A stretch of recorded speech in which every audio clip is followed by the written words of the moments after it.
Goeiemôre Handelinge en baie welkom by vanoggend se aanlyn diens en ons praat oor die geheimenis van die woud.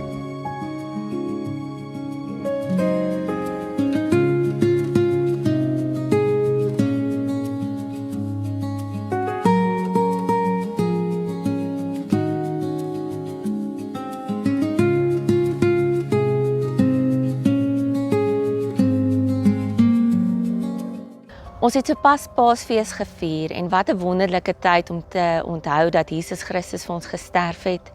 Daardie opofferende liefde wat hy vir ons kom wys het, nie net 'n storie of 'n verhaal of 'n visioen nie, maar wesenlik Jesus Christus wat mens geword het en onder ons kom woon het en vir 'n klompie disippels kom leer het hoe dit lyk om liefde te leef teenoor mekaar.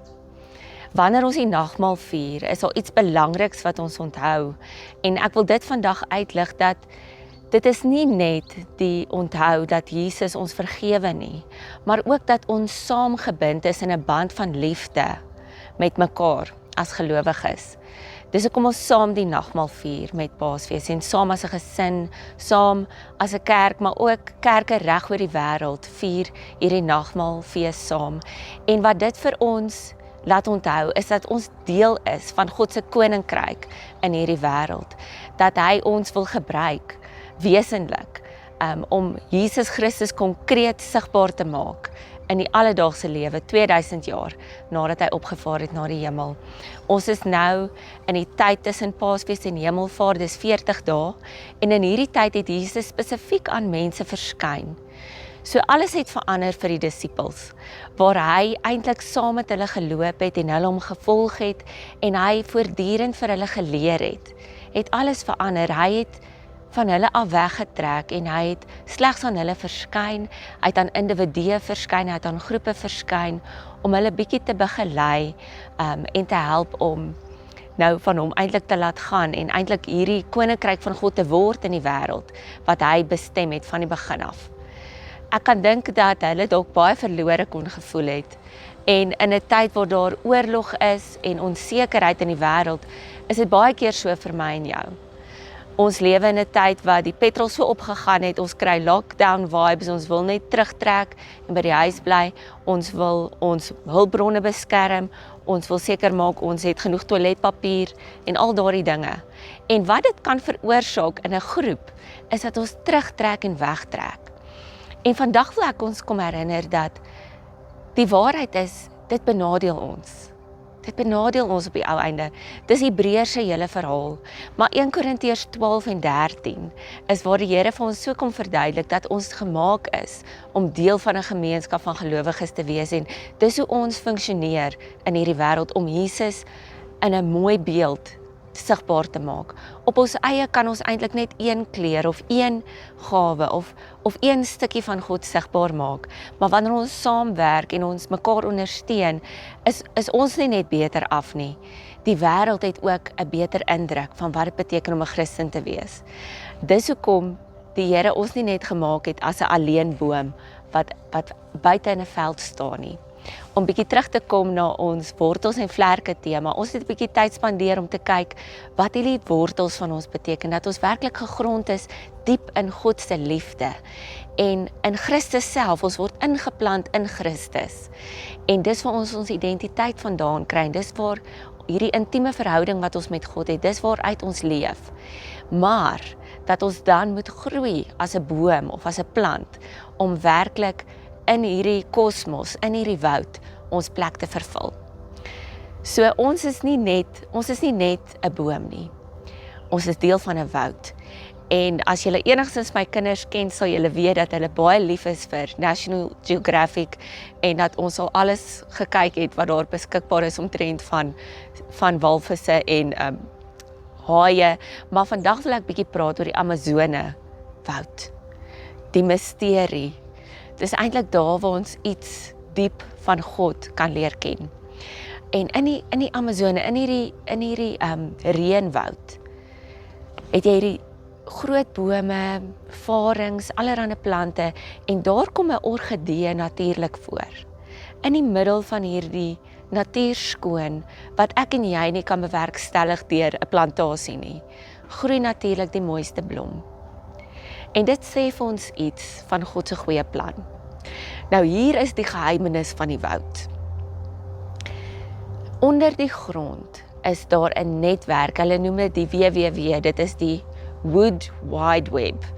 En dit is eintlik fungi wat groei onder die grond en wat die verskillende bome en plante met mekaar verbind.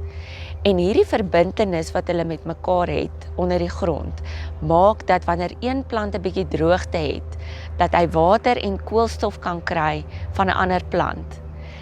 Dit maak dat as een plant 'n bietjie swaar kry, kan hy ontvang van 'n ander plant.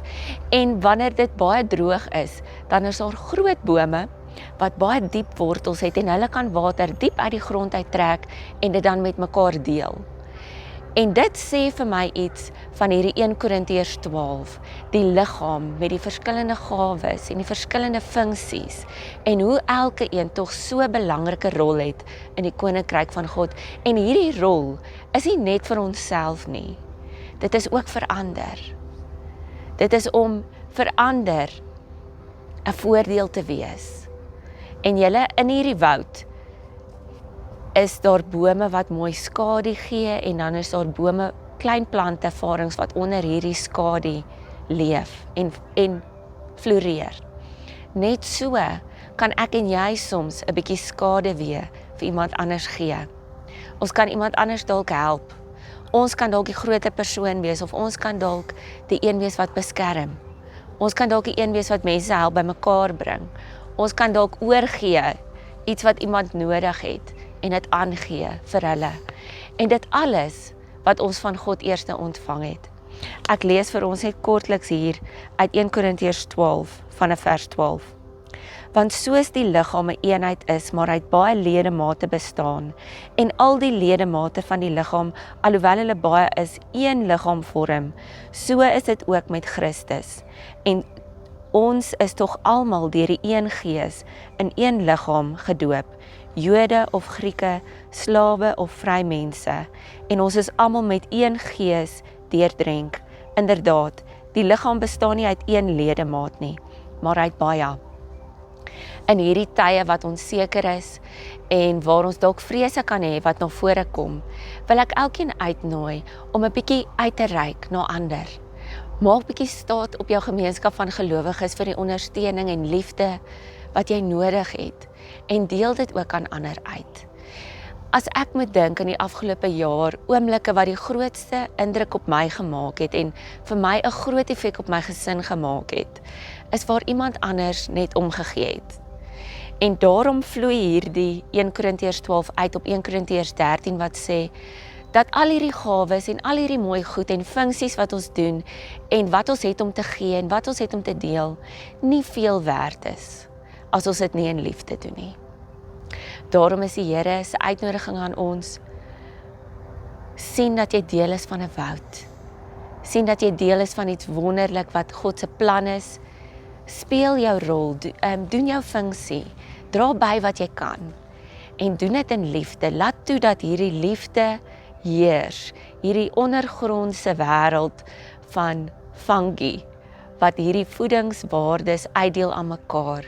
Dit is die liefde wat ons saambind. Dit is die liefde wat maak dat ons erken word as kinders van die Here.